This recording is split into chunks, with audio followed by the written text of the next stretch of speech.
Ya, selamat siang pendengar Pro 1 RRI Palangkaraya dan juga pemirsa YouTube Pro 1 RRI BKY. Kami hadir kembali dalam dialog kerjasama, kali ini bersama KPU Kota Palangkaraya. Dan sudah hadir bersama kami pada kesempatan pagi menjelang siang hari ini, tentu saja yang mewakili KPU, yaitu Pak Trasmianto. Baik, kita sapa dulu. Selamat siang Pak Tras. Selamat siang. Iya, baik Pak Tras, kayaknya agak sedikit dekat dengan mic-nya Pak. Oh, siap. Baik. Masih sebagai Ketua Divisi Sosialisasi Pak ya? Masih dipakai. Baik, Pak Tras, kita berbicara mengenai evaluasi dalam penyelenggaraan Pilkada Serentak 2024. Dalam hal ini adalah pemilihan wali kota Pak ya. Baik, di Kota Palangkaraya sendiri, menurut pantauan KPU, bagaimana nih Pak, permasalahan lebih tepatnya dulu yang akan kita bahas sebelum kita mengarah ke yang lain. Karena memang dari segi evaluasi mungkin kita berbicara permasalahan ataupun mungkin kendala-kendala selama penyelenggaraan pilkada ini. Dalam hal mungkin distribusi logistik atau mungkin dari segi pemungutan suara dan lain sebagainya. Mungkin Pak Tras bisa menjelaskan, silakan Pak. Ya, baik. Terima kasih RRI, kembali lagi nih bareng sama saya lagi. Bukan yang pertama kali. Iya. Saya gembira bisa membersamai pendengar melalui RRI. Dan hari ini kita coba membahas terkait dengan pilkada yang telah kita laksanakan, puncaknya pada tanggal 27 November. Iya. Memang ada beberapa hal yang kemudian menjadi catatan kami ya dalam penyelenggaraan pilkada 2024 ini. Pertama, tentu terkait dengan kesiapan dari aspek hal-hal yang teknis di lapangan. Nah ini saya kira perlu perhatian khusus sehingga ke depan manpower kita, tim kita, pasukan lah kalau saya boleh sebut, Pasukan ya. Pasukan di tingkat penyelenggara di tingkat TPS memiliki kompetensi yang lebih memadai lagi sehingga masyarakat bisa terlayani dengan baik dan terhindar dari problem-problem seperti pemungutan suara ulang ya atau kemudian ada pemilih yang tidak terlayani. Itu yang pertama dari aspek teknis pemungutan suaranya. Kemudian dari aspek data juga saya kira perlu perhatian khusus kaitannya dengan sebaran pemilih di setiap TPS yang sepengetahuan saya memang masih ada beberapa yang belum terfasilitasi dengan baik sehingga berdampak pada tingkat partisipasi masyarakat. Nah itulah paling tidak. Nanti kalau saya ceritakan semua panjang itu bisa 2 hari. Bisa 2 hari Pak ya. Akan mengulas banyak begitu Pak ya. Baik Pak, dari segi ini Pak, data pemilih nih, ada tumpang tindih kah Pak sejauh ini ditemukan? Tidak ada ya? Kalau tumpang tindih saya kira tidak ada lah, hanya saja mungkin aksesibilitas yang memang karena regulasi kita masih berdasarkan pada sistem de jure ya. Artinya setiap pemilih itu akan didaftarkan berdasarkan KTP-nya. Nah kemudian jika dia KTP-nya katakan sebagai contoh, ini saya berulang kali berikan contoh yang memaknai de jure dalam proses pemilihan kepala daerah dari perspektif penyusunan data pemilih. Kalau KTP saya itu masih beralamatkan di Kelurahan Bukit Tunggal, tapi saya tinggalnya di Kelurahan Pahandut, maka yang akan difasilitasi hak pilihnya itu alamat di KTP saya, yaitu KTP Bukit Tunggal. Nah bisa dibayangkan jika alamat KTP warga Kota Palangkaraya masih belum update ya. Misalnya karena ada perpindahan kemudian dia tidak urus KTP-nya sehingga nanti pada saat hari pemungutan suara ya aksesnya akan jauh gitu ke TPS karena sistem kami masih menggunakan sistem de jure ya. Jadi berdasarkan apa yang tertulis dan apa yang termuat di dalam KTP yang bersangkutan. Nah, saya kira itu yang saya maksud problem-problem kita, salah satunya adalah updating data pemilih berdasarkan KTP. Maka saya selalu sampaikan juga kepada stakeholders ini tidak bisa diselesaikan secara sepihak gitu loh. Karena ada kewenangan di lembaga lain terkait dengan fasilitasi KTP warga kota. Nah, ini yang kemudian nanti mungkin perlulah kita integrasikan lagi sehingga problem aksesibilitas pemilih ini tidak menjadi masalah di kemudian hari. Saya kira itu. Baik, Pak Tras. Saya masih ingat Pak, kita berdialog pada saat selepas pemilu 2024. Saat itu kita membahas mengenai problem atau masalah formulir atau formulir C1 ya Pak ya. Nah, pada saat itu ada permasalahan mengenai itu Pak. Nah, ini di pemilihan wali kota ini ada permasalahan nggak Pak mengenai C1? Karena memang tadi Pak Tras bilang kalau menggunakan metode de jure tadi bahwa memang dilihat dari segi KTP, tapi para ketua RT atau mungkin dari pihak KPPS setempat begitu ya di warga itu mendata kembali begitu Pak. Mungkin ada perbedaan, misalnya gini, saya misalnya memiliki KTP yang berbeda begitu ya dengan tempat tinggal saya. Tetapi saat didata saya harus memilih di lokasi komplek tempat saya tinggal begitu Pak. Nah, seperti itu ada kendala sejauh ini Pak? Sebenarnya kendala jelas itu adalah kendala bagi masyarakat dalam menentukan hak pilih. Tetapi kami itu sudah siapkan solusinya. Ya, untuk kondisi seperti itu masyarakat diberikan kesempatan untuk mengurus surat pindah memilih pada saat itu. Ya. Menggunakan formulir A5 ya kalau saya nggak salah ingat. Nah, dia harus pindah memilih. Nah, dan fasilitas pindah memilih itu diberlakukan atau mulai diberikan itu sejak DPT ditetapkan sampai dengan bahkan H-30 hari pemungutan suara. Jadi kurang lebih sekitar 2 bulan tuh ya. Bahkan mungkin lebih, Oktober penetapan DPT, Oktober, November, sekitar 1-2 bulan lah ya, 2-3 bulan mungkin waktu. Nah, tetapi problemnya ini orang tidak aware dengan fasilitas itu, gitu loh. Kita sudah sampaikan banyak informasi, bahkan di RRI pun kita sudah sempat blow up itu, di media-media juga kita sempat blow up. Tapi kemudian lumayan banyak orang yang datang ke kami meminta surat pindah memilih, tetapi juga belum bisa dikatakan menyelesaikan problem secara holistik gitu ya, secara komprehensif, karena masih banyak loh masyarakat kita juga yang mungkin akses informasinya tidak sebaik orang-orang di perkotaan ya. Maksud saya kayak di wilayah Rakumpit mungkin akses informasinya tidak selancar dengan di wilayah lain. Kemudian ada di kelurahan seperti kelurahan terluar ya Kanarakan ya, dan beberapa di kecamatan Rakumpit, kemudian di Sebango pun masih ada kelurahan yang cukup sulit akses informasinya, dan itu harus melalui jalur air. Nah, ini saya kira problem yang sebenarnya sudah ada solusinya. Hanya saja mungkin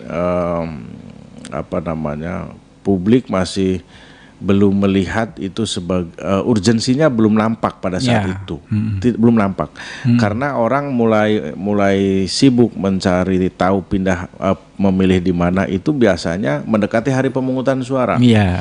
Nah, ini terbukti antusiasme masyarakat urus pindah memilih itu mendekati di bulan seminggu sebelum hari pemungutan suara sampai H-1 tuh orang masih cari-cari info, masih minta dibantu untuk lakukan pindah memilih. Nah, ini saya kira problem terkait dengan data pemilih kita, dan juga mungkin harus diakui secara lapang dada bahwa saluran informasi kami juga masih perlu ditingkatkan lah. Ya, mungkin ke depan kita perlu memperbanyak lagi diskusi-diskusi seperti ini, bekerja sama dengan lebih banyak media sehingga masyarakat memahami dengan baik dan memiliki saluran informasi lebih banyak. Saya kira itu. Oke, baik Pak Tras.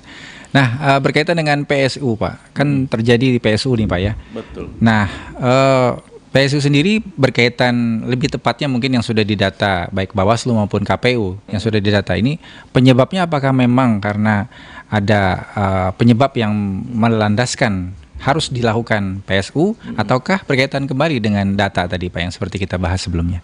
Ya, PSU itu kan sebenarnya solusi ya.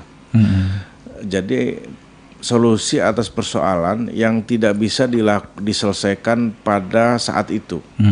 Ya. Nah itu kemudian ya harus dilakukan pemungutan suara ulang. Nah saya selalu sampaikan kepada rekan-rekan saya di penyelenggara di tingkat ad hoc, yang paling baik itu tidak ada PSU. Jelas. Itu yang paling baik.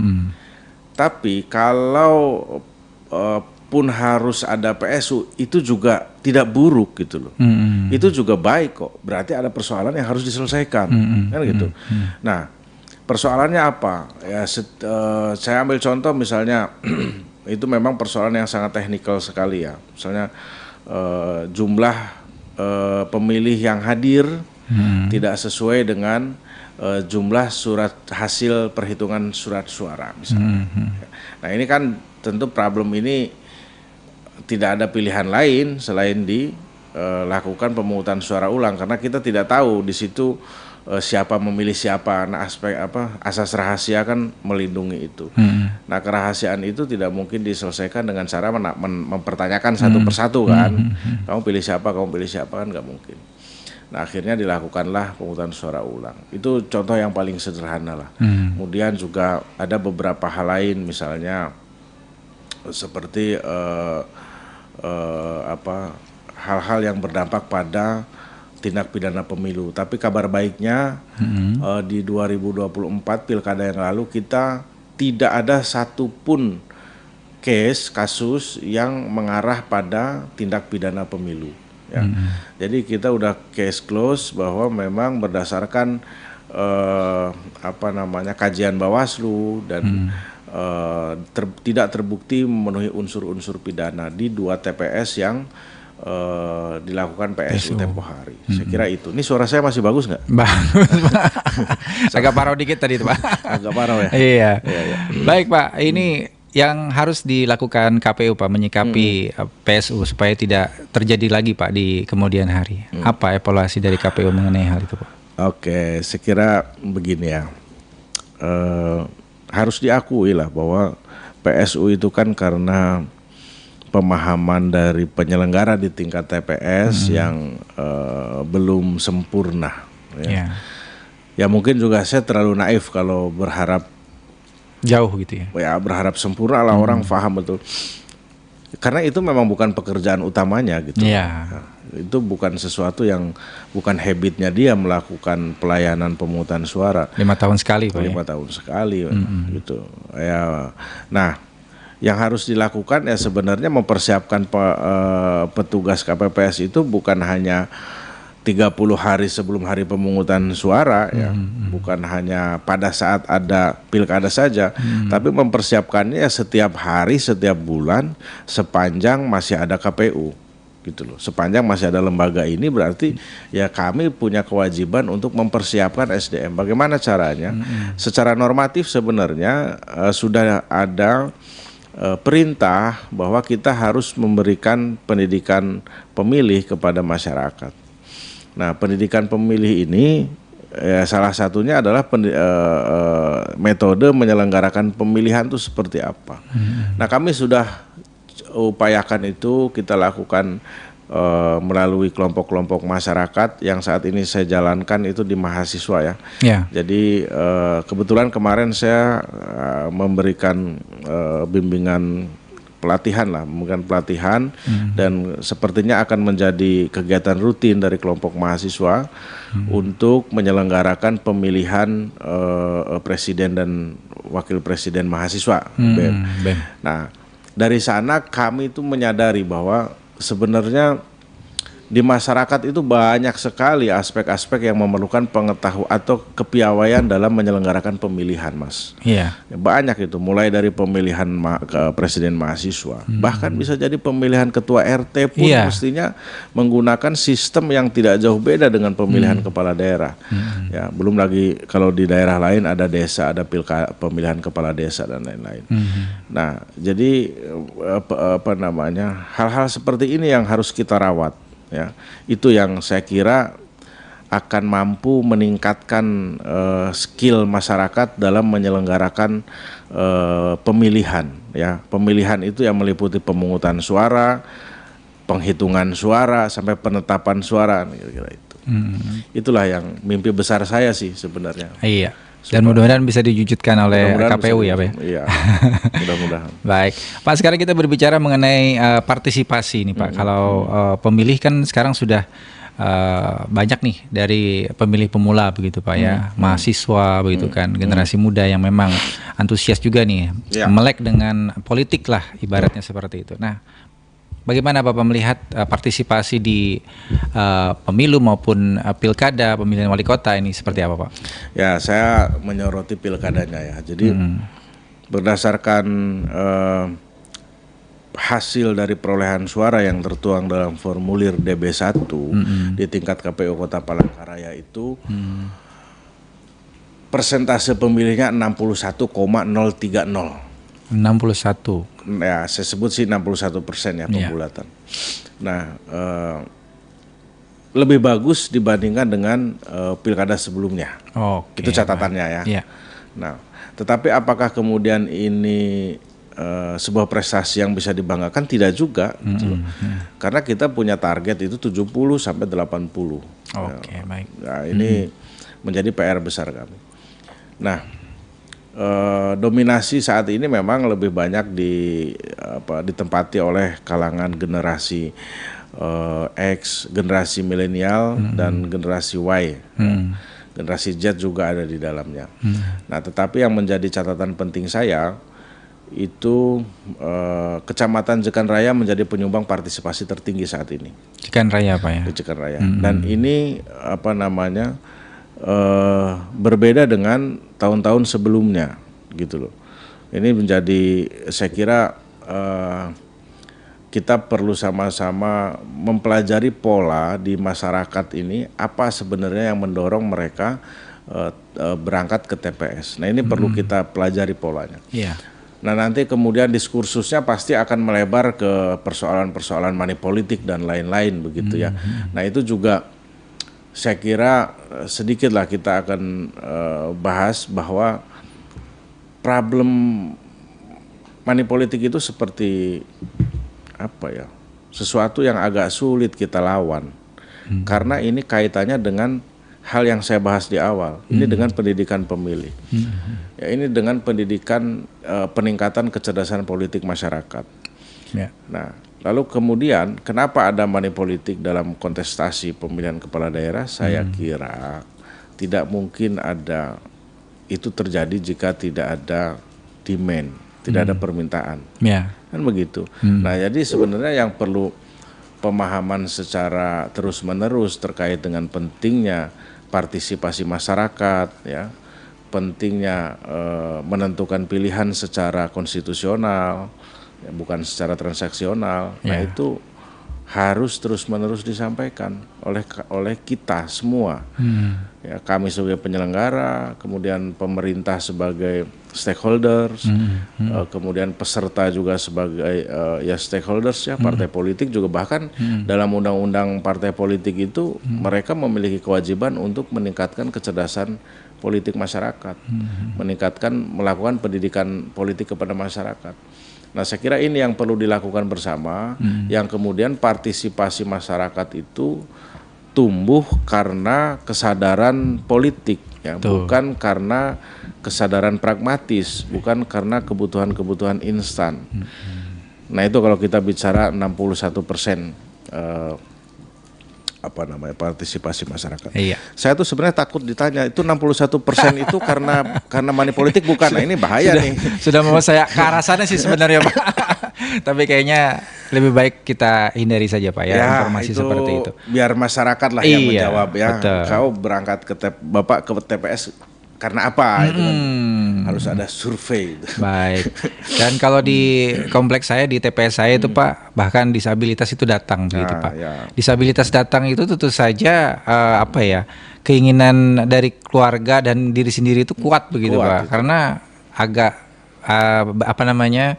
membutuhkan effort yang cukup lah, lebih ya daripada kita masyarakat biasa begitu Pak ya. Dan mudah-mudahan ini juga lebih banyak lagi nanti mereka yang memiliki keterbatasan untuk datang ke TPS seperti itu Pak. Baik Pak, sekarang kita berbicara mengenai penghitungan suara. Nah, dari evaluasi KPU Kota Palangkaraya sendiri melihat penghitungan suara ini seperti apa Pak? Karena kan ada yang menyebutkan isu-isu di media sosial berkembang begitu Pak soal penghitungan suara. Bagaimana Pak Tras mengomentari hal ini? Kalau saya ya, penghitungan suara itu kan dilakukan secara terbuka.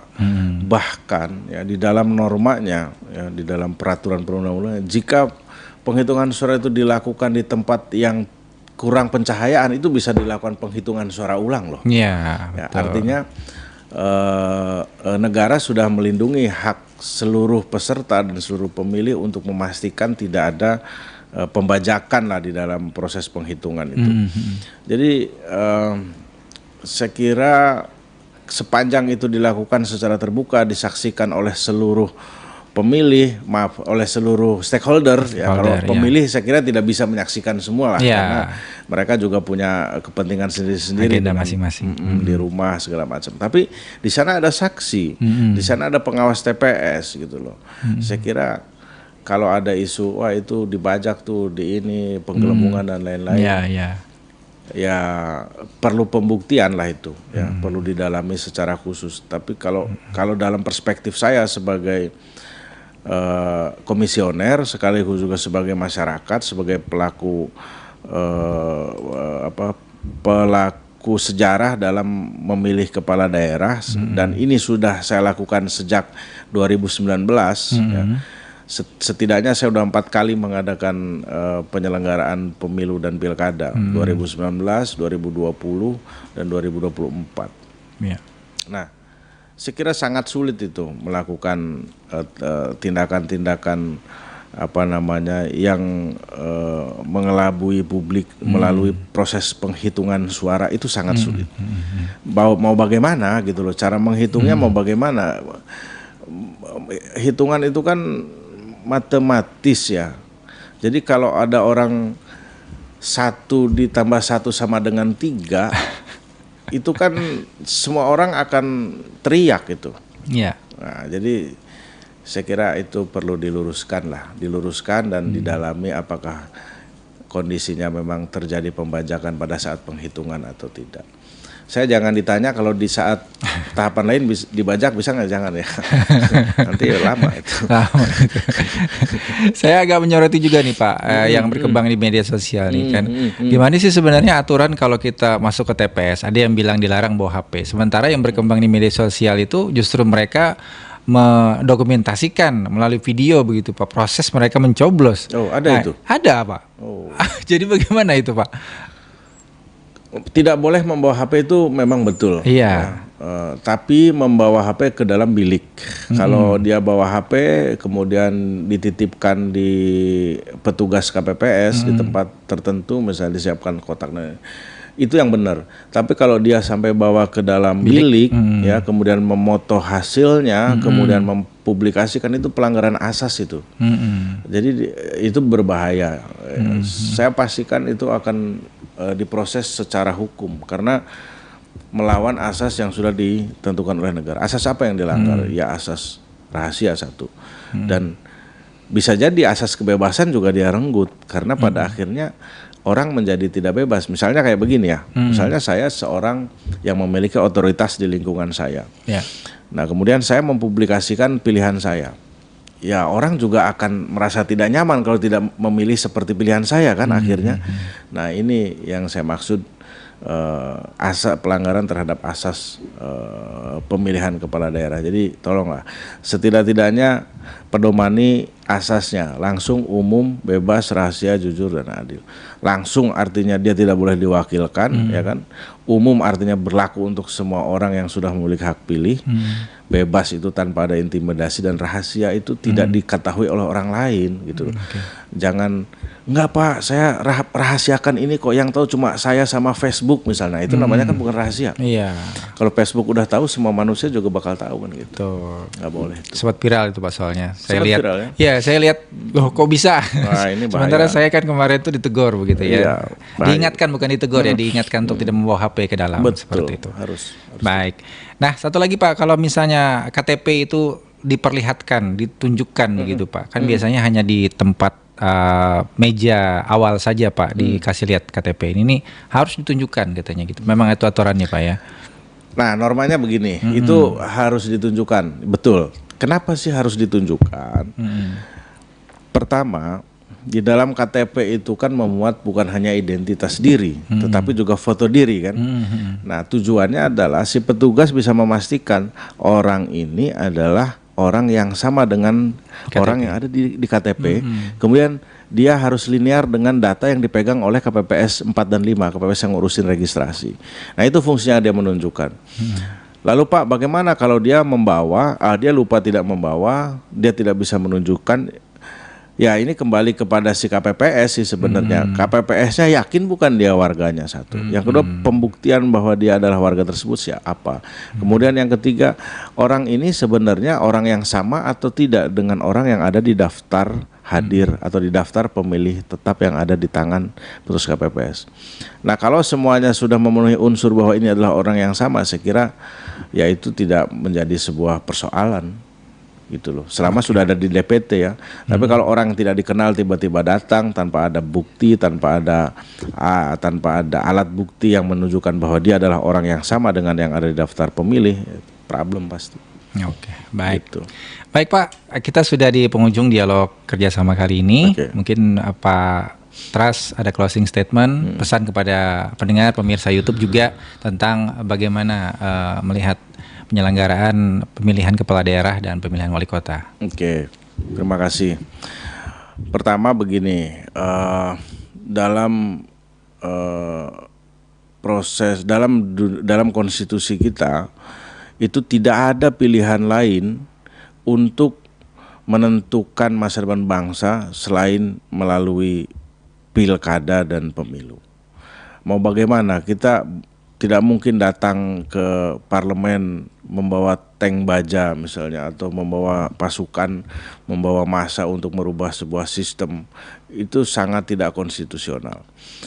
Ya, jadi kalau memang menghendaki sesuatu yang sesuai dengan kehendak masyarakat, ya, menginginkan sesuatu yang sejalan negara ini, masyarakat menginginkan negara melakukan sesuatu yang sejalan dengan kehendaknya, maka saluran yang paling konstitusional adalah pemilu dan pilkada. Oleh karenanya, setelah pilkada ini usai, pemilu usai, pilkada usai, sampai dengan 2028 nanti, 2028-2029 itu sudah mulai tahapan pemilu dan pilkada di periode mendatang. Nah, artinya selama jeda waktu ini kita tidak boleh apatis terhadap hal-hal yang berhubungan dengan dunia politik, dengan dunia konstitusional. Dunia politik kita punya batas waktu yang cukup panjang untuk melihat mana yang politik yang memang kita perlukan dan mana yang tidak. Mana yang sesuai dengan apa yang menjadi kebutuhan publik, mana yang tidak. Ini kan waktunya cukup panjang. Dan saya sangat hati-hati ngomong kayak begini. Karena cukup berbahaya ini di tepi jurang ini. Ya, jadi maksud saya gunakan waktu yang cukup panjang pasca pilkada ini untuk menumbuhkan gairah agar kita di 2028-2029 itu tidak buta, ya. Artinya kita sudah siap, kita sudah punya pilihan, kita sudah tahu apa yang harus dipilih dan siapa yang harus dipilih. Nah, itu yang pertama. Yang kedua, masih berhubungan dengan yang partisipasi masyarakat itu sangat menentukan legitimasi jabatan publik wali kota maupun gubernur. Sangat mempengaruhi. Semakin tinggi tingkat partisipasi, maka kepercayaan publik terhadap sistem pemerintahan itu semakin besar. Saya bersyukur Palangkaraya termasuk yang tinggi, ya, sampai 61%. Ya, ada beberapa yang masih 60 bahkan 50. Itu sangat mungkin. Kenapa kok bisa? Karena normanya di dalam pemilihan kepala daerah itu, yang pertama selain DKI Jakarta ya, kita tidak ada putaran kedua. Tidak ada putaran kedua. Ya. Nah, oleh karenanya yang akan dilihat adalah sebaran perolehan suara. meskipun hanya 10% kalau sebarannya itu memenuhi syarat misalnya gitu ya, tapi nanti boleh dikoreksi kalau salah. Itu ya sah-sah saja. Nah, ini problem kita. Makanya saya berharap ke depan setelah masyarakat mengetahui apa yang harus dilakukan selama 3 atau 4 tahun ini, ya, masyarakat ikut melihat, mendengar dan menyaksikan kinerja pemerintahan yang kita pilih di 2024, maka nanti tentukan pilihannya di 2028-2029. Ya, di sana mestinya partisipasi masyarakat itu lebih tinggi dari tahun-tahun sebelumnya. Itu yang kedua. Yang ketiga, saya mohon dukungan. Wah, ini bahaya kan? Dan doa restu. Mudah-mudahan masih bisa membersamai pilkada dan pemilu di tahun 2029. Ya, artinya didoakan supaya kami semua tetap sehat gitu ya, panjang umur gitu kan, dan masih dipakai lah. Diberikan kepercayaan. Diberikan kepercayaan. Saya kira itu, Mas. Baik, terima kasih Pak Trasmianto dari KPU Kota Palangkaraya, Divisi Sosialisasi Pendidikan Pemilih dan Partisipasi Masyarakat dan juga SDM. Tentunya Pak, mudah-mudahan yang kita bahas ini kembali mengingatkan masyarakat bahwa pentingnya mengetahui soal politik, begitu Pak ya. Siap. Jangan sampai abai ataupun tidak peduli begitu kan dengan situasi yang harusnya menjadi peran masyarakat untuk bisa memilih pemimpin daerah masing-masing seperti itu Pak. Baik Pak, terima kasih sekali lagi. Selamat kembali beraktivitas ya. Baik, demikian pendengar dialog kerjasama bersama KPU Kota Palangkaraya dalam hal ini melihat tentang evaluasi pasca Pilkada Serentak 2024. Saya Setia Arseno, kita ikuti acara selanjutnya.